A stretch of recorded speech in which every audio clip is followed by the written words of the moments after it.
પાદરા પ્રાણીજ રક્ષક સંસ્થાનું ઉત્તરાયણ નિમિત્તે પ્રશંસનીય કાર્ય 31 પક્ષીઓનું રેસ્ક્યુ 27ને મળ્યું જીવનદાન। ઉત્તરાયણ પર્વ દરમિયાન પ્રાણઘાતક ચાઇનીઝ દોરીના કારણે અબોલ પશુ પક્ષીઓ ઇજાગ્રસ્ત થવાના બનાવો વધતા હોય છે।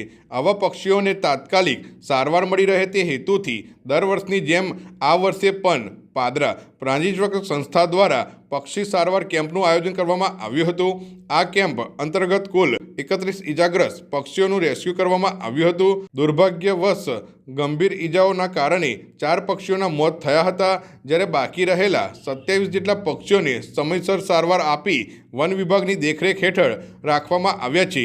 દોરીમાં ફસાયેલા પક્ષીઓને દોરીમાંથી મુક્ત કરી યોગ્ય સારવાર બાદ કુદરતી વાતાવરણમાં ફરીથી મુક્ત કરવામાં આવ્યા હતા। ગત વર્ષની તુલનામાં આ વર્ષે ઇજાગ્રસ્ત પક્ષીઓની સંખ્યામાં નોંધપાત્ર ઘટાડો નોંધાયો છે, જેને લઈ પાદરા પ્રાણીજ રક્ષક સંસ્થાએ પાદરા તાલુકાની જનતાનો આભાર વ્યક્ત કર્યો છે અને ચાઇનીઝ દોરીનો ઉપયોગ ટાળવા માટે ફરી એકવાર અપીલ કરી છે। મારું નામ આર્ય રોકી છે। હું પાદરામાં પ્રાણીજ રક્ષક સંસ્થા વન્યજીવ બચાવ કામગીરી કરી રહ્યો છું। અમે દર વર્ષની જેમ આ વર્ષે પણ અમે પક્ષી બચાવનો કેમ્પ અમે રાખ્યો હતો, જે 5 દિવસનો હતો અને 5 દિવસની અંદર અમારા છોકરા 30 થી 35 વોલેન્ટિયર અમારા જે કામ કરતા હતા તાલુકાની અંદર, પાદરા તાલુકાના તમામ ગામોની અંદર રેસ્ક્યુનું કામ માટે હેલ્પ કરતા હતા।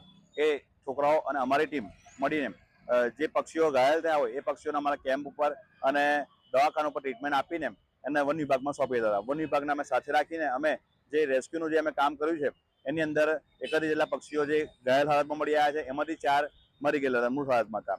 જે બીજા પક્ષી જે હતા જે આઝાદ થયા હતા, જે દોરામાં ફસેલા હતા, ખાલી એ ત્યાંથી જે જગ્યા પર ફસાયા હતા ત્યાંથી આપણે એને છોડી રહ્યા છે।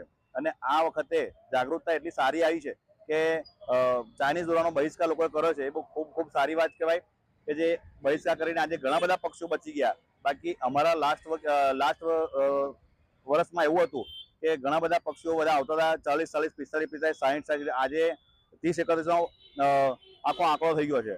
અમે ઈચ્છા કરીએ કે આવતી સાલ તો એક પણ પક્ષી ના આવવું જોઈએ ઘાયલ થયેલું, એવું અમારી એક આશા છે, જેથી પક્ષીઓને બી નુકસાન ના થાય અને લોકોને પણ અમે એક મેસેજ આપવા માંગીએ છીએ કે જેટલી બી ચાઇનીઝ દોરી છે તમે એમ વિચારો છો કે ભાઈ સસ્તી મળે છે, આ મળે છે, પણ એનાથી ઘણા બધા લોકોનું પક્ષીટા અને માણસોનો બી નુકસાન એટલું થઈ ગયું છે, બરાબર। એટલે જેમ બને એમ લોકો એનો બહિષ્કાર કરો તો વધુ સારું રહેશે અને અમારો સહકાર આપો, અમારી ટીમનો સહકાર આપો અને જેટલા બી પક્ષી કોઈ જગ્યા પર હજુ બી પક્ષી કોઈ જોવા મળે તમને કોઈ જગ્યા પર તો અમારી ટીમને જાણ કરો પાદરા તાલુકામાં, તો અમારી ટીમ ત્યાં આગળ પહોંચી જશે જો તત્પર, અને તમારાથી થાય તો એ બી તમે બી હેલ્પ અમને કરી શકશો, બરાબર છે। અમને હેલ્પ કરજો જેથી અમારે પણ આગળ કામ કરી શકીએ।